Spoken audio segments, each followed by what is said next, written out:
Bangladesh football ইতিহাসে সাক্ষী হতে যাচ্ছে এক নতুন অধ্যায়।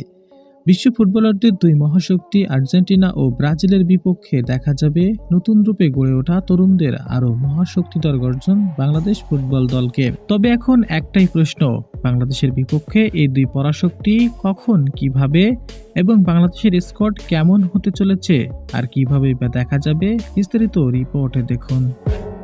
লাতিন বাংলা সুপার কাপে পরাশক্তি ব্রাজিলের হয়ে অদ্ভুত ঘটনার সাক্ষী হতে চলেছে, যেখানে বিশ্বকাপের মতো মঞ্চ থেকে দুই তারকা থাকবে এবং নেইমারের সতীর্থ সন্তোষের দুই ফুটবলারদের বিপক্ষে খেলতে হবে বাংলাদেশ তরুণ 11 স্কোয়াডের ফুটবলারদের। ব্রাজিলের এমন তীক্ষ্ণ প্রতিক্রিয়া দেখেই মনে হচ্ছে বাংলাদেশ তরুণ ফুটবলারদের যেন রেখে দিয়েছে ভয়ের এক অনন্য চড়াই।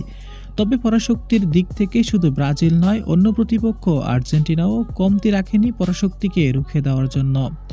যদিও বিশ্বকাপ খেলার কোনো প্লেয়ার নেই, তবুও শক্তিতে পিছিয়ে নেই আর্জেন্টিনা। তবে এমন প্রতিপক্ষের বিপক্ষে রুখে দাঁড়াতে বাংলাদেশ বাফুফে নিয়েছে এমন কিছু সিদ্ধান্ত যা রীতিমতো প্রতিপক্ষকে রুখে দেওয়া খুব সহজ বিষয় হবে।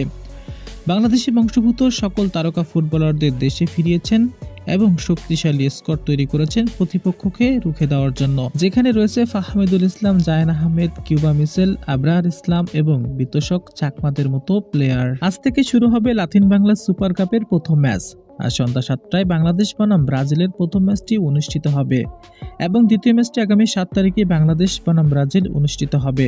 দুই চির প্রতিদ্বন্দ্বী আর্জেন্টিনা ও ব্রাজিলের ম্যাচটি অনুষ্ঠিত হবে 11 তারিখে। সরাসরি যেভাবে খেলা দেখবেন, ইউটিউব টি স্পোর্টস চ্যানেলের মাধ্যমে সরাসরি সম্প্রচার করা হবে, অথবা এই অ্যাপ্লিকেশনের মাধ্যমে সম্পূর্ণ খেলা দেখতে পারবেন। আরও সহজে আপনি ফেসবুকে গিয়ে সার্চ করতে পারেন বাংলাদেশ বনাম ব্রাজিল টুডে ম্যাচ, তাহলে অনেক পেজ আপনাকে খেলা দেখাবে। বাংলাদেশের বিপক্ষে দুই পরাশক্তি 5 বারের বিশ্ব চ্যাম্পিয়ন ব্রাজিল এবং বর্তমান চ্যাম্পিয়ন আর্জেন্টিনার বিপক্ষে পারবে তো বাংলাদেশ?